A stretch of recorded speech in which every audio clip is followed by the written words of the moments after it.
My name is Bill Hart, and welcome to Monday Evening DM. I'm actually traveling. I'm on the road, as you can see behind me. I am in a hotel room. I am staying here in Billings, Montana, while my daughter is attending her college orientation in Bozeman, Montana.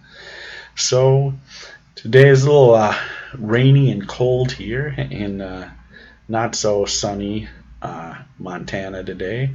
And so tomorrow I will get out and do a little bit of sightseeing. I plan to go check out Custer's Last Stand, Little Bighorn, and probably come up with an adventure for my players. They may not like that idea since it's Custer's Last Stand, but we'll see. They'll probably come up with some sort of cool idea from seeing that. And then the next day, I'm going to go travel through a Yellowstone Park and really get some great pictures of some mountains and hills, the terrain, so I can use them for some cool locations for encounters for my groups.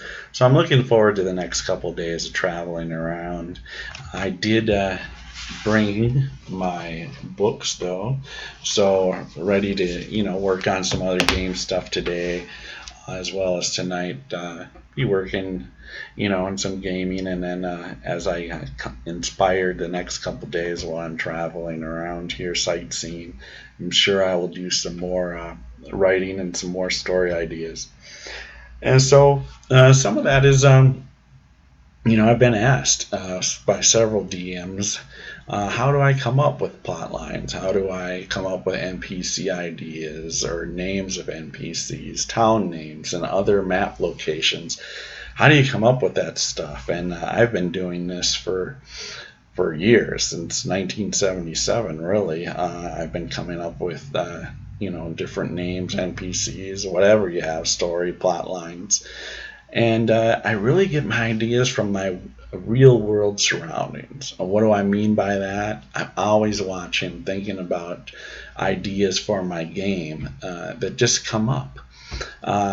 So when I'm traveling, like I am now, it could be very well that I might have a hostess, or maybe even the guy that checks me in the hotel.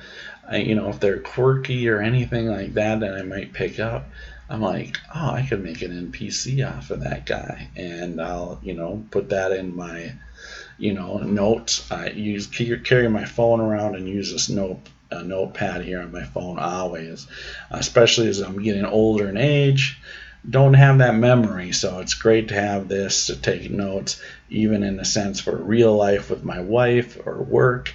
I might need to jot something down so I remember to do it later. Don't piss off the wife. So make sure you have notes.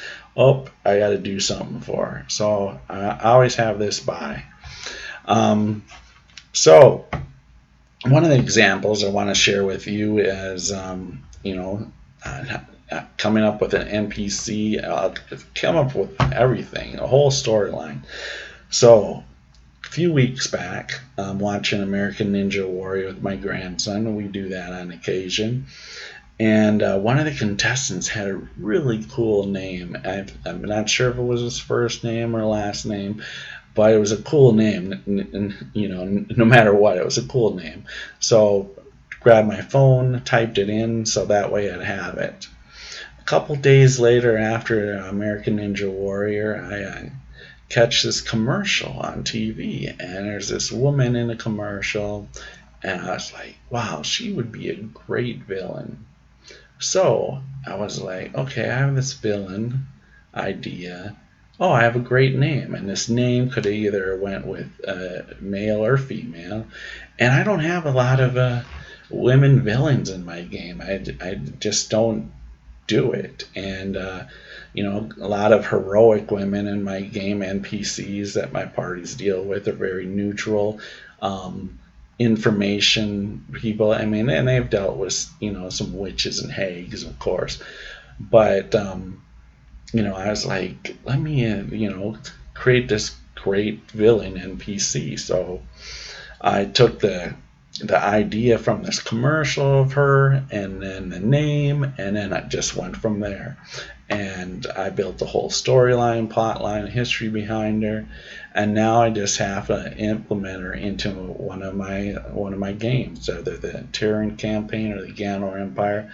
Not sure which one I'm going to put her in, and the whole storyline, but either group will be surprised when she kind of comes through. And that all just came from American Ninja Warrior and a commercial. And boom, I have a whole story plot set. Um, and then really for a lot of my best NPCs, that they come from TV and movies, but not from fantasy or action movies. That where you might think it comes from. But my players, usually going to see those fantasy movies or those action movies or fantasy shows. So, and they'll figure that out. And so I don't, mess with any of that. The Conans or the Gimlis or any of that. I just stay away from the action and fantasy. So when I'm watching, I'm just watching pure out of enjoyment. I'm never thinking about, okay, I want to base an NPC off of Gimli, from Lord of the Rings, or base a character off of Vin Diesel from Fast and Furious. I just stay away from that stuff. That's all been played. I get my NPCs ideas from TVs and movie dramas. That's where I come up with them. So I love taking mannerisms from actors when they play a great, compelling character, and then I put them into D&D. So when I'm watching a TV show or a movie, and it's just great character, and I'm like, how would I implement this person into D&D? One of my favorite NPCs and stories with this NPC was an assassin, and that my players had to deal with. But in the movie, that character he was on a dirty cop, but I loved the mannerisms of this character, and I was like, okay, how can I get him in? And I was like, oh, I can make an assassin. And then I built this whole goon squad. That he was a dirty cop and he had some guys with him, so I built the goon squad behind him, did the whole assassin thing, and my players had to deal with him, and he was one of my most memorable NPC villains that my groups had to deal with, and he was all based off of a character, um, and a dirty cop in it.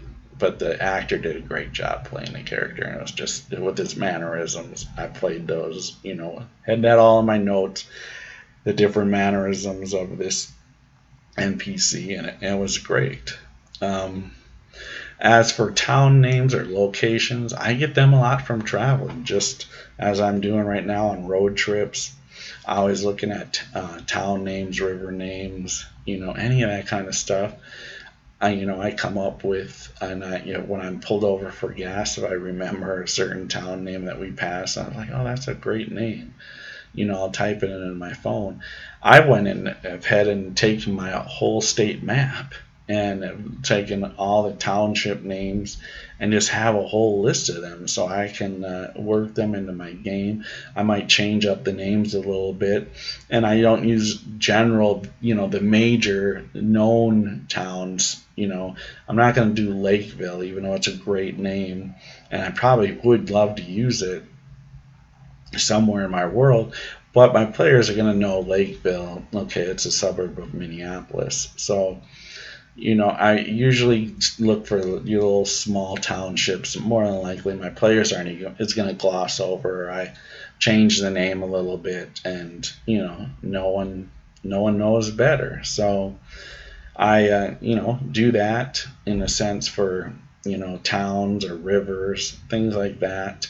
The Pawi River, is in my game, and then somewhere I passed the Pawi River, and I was like, oh, okay, I'm gonna put that river in my game, and no one knows until now that, hey, oh, this river was, this river somewhere, and I just took the name from it. So that's my big tip: is be aware of your real world surroundings and make sure you're taking notes.